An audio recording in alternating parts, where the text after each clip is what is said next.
If you are preparing for NEET और आपके दिमाग में ये थॉट प्रोसेस चलता है कि एमबीबीएस नहीं हुआ तो क्या मैं बीपीटी परस्यू कर सकती हूँ, so this video is for you. किन सिनेरियोज में आपको बीपीटी ऑप्ट करना चाहिए और किन सिनेरियोज में बीपीटी आपके लिए नहीं बना है। So without delaying let's get started. Hi guys, it's your friend Durga Tyagi and I am a consultant physiotherapist in Gurugram, India. आप लोगों ने काफी क्वेश्चंस पूछे थे कि अगर आप नीट के लिए प्रिपेयर कर रहे हो और बीपीटी के बारे में सोच रहे हो तो क्या एक सही डिसीजन होगा कि नहीं होगा। पहले बात कर लेते हैं कि बीपीटी होता क्या है। It is bachelors of physiotherapy, जो कि 4.5 ईयर का कोर्स हुआ करता था, बट अभी एक 5 ईयर कोर्स है। It more over focus on rehabilitation after surgery, musculoskeletal and neuromuscular diseases में रिहेबिलिटेशन में हेल्प करता है। It also works on posture, pain management, training the sports persons and checking the vital capacity, ICU rehabilitation.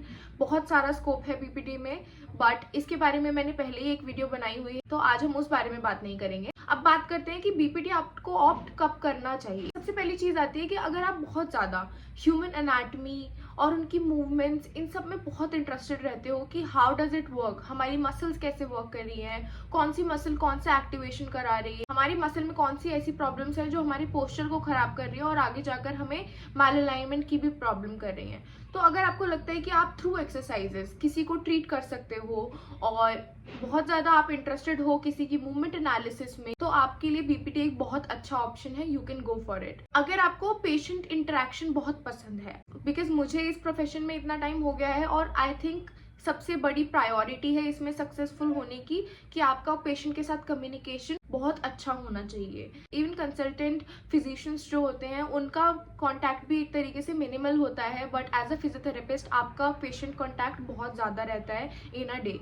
तो if you are a person जिनको person to person communication इतनी अच्छी नहीं लगती है, you are not good at communication, you are an introvert और आपको patient touch इतना पसंद नहीं है, आईसीयू में बहुत बार होगा कि यू विल सी सक्शनिंग और आपको उसके बाद उनको चेस्ट पीटी देनी पड़ेगी। If you are not a person जो इन चीजों से कंफर्टेबल है, then you should not go for this. Third thing is, अगर आपको लगता है कि आप एक स्किल बेस्ड करियर में घुसना चाहते हो, बेसिकली एक ऐसा करियर जहां अगर आपके पास स्किल्स नहीं हुई तो आप पैसे नहीं कमा पाओगे, बिकॉज फिजियोथेरेपी एक ऐसा प्रोफेशन है जहां पर अगर आपके पास स्किल्स नहीं है तो आप पेशेंट के साथ डील नहीं कर पाओगे, पेशेंट के साथ एक अच्छा कॉन्फिडेंस नहीं बना पाओगे और एट द एंड आप पेशेंट लूज कर दोगे और मनी नहीं अर्न कर पाओगे।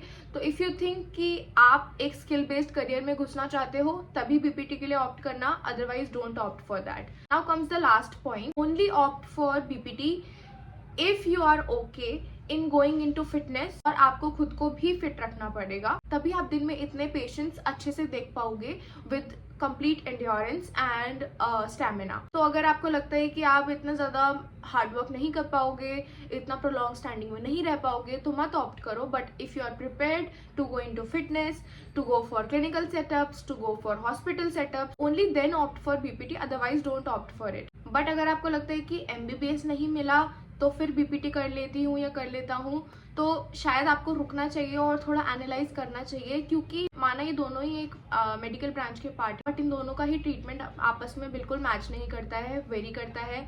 एक तरफ मेडिसिन के थ्रू किसी को ट्रीट किया जाता है, that is really good, but एक तरफ सिर्फ एक्सरसाइजेस के थ्रू किसी को ट्रीट किया जाता है, जो कि थोड़ा टाइम टेकिंग है बट परमानेंट है। थोड़ा टाइम लगता है पेशेंट के साथ रिलेशन बनाने में, डिफिकल्ट होता है इंडिया जैसे कंट्री में जहाँ पर मेजर पॉपुलेशन अभी भी ऑर्थोडॉक्स थिंकिंग रखती है, उनको समझाने में कि आप बिना दवाइयों के भी अपने घुटने का दर्द ठीक कर सकते हो। I am not lying, but मैं दिन में 4 या 5 बार ये सेंटेंस रिपीट करती हूँ अपने पेशेंट्स के आगे।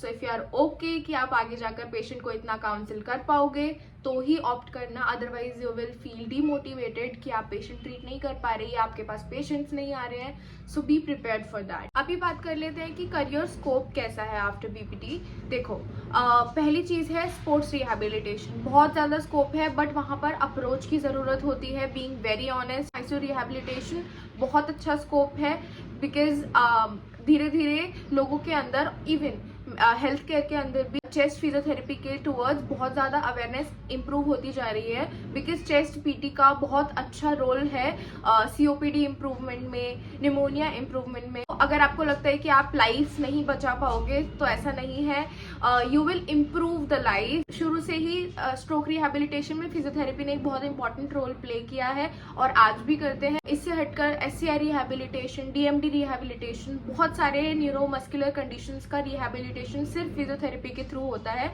आप अपना पर्सनल क्लिनिक खोल सकते हैं जिसमें आप एंडलेस कमाओगे। एवरीबडी नोज इट कि through their personal clinics physiotherapist earns a lot. अगर आपको लगता है कि आप इतना इन्वेस्ट भी नहीं करना चाहते हो क्लिनिक में, तो भी अगर आप किसी नॉर्मल से नॉर्मल सिटी में भी हो, minimal charges for physiotherapy 600 to 800 और आप with in a month above 1 lakh 1.5 lakh easily earn कर सकते हो। सो अगर उस बारे में टेंशन ले रहे हो तो उस चीज़ की टेंशन नहीं है। बट हाँ, मैं अभी भी ऑनेस्टली कहूँगी कि जो फ्रेशर सैलरी है वो अभी भी इंडिया में काफ़ी कम है और उस चीज़ के ऊपर वर्क होना बहुत इंपॉर्टेंट है।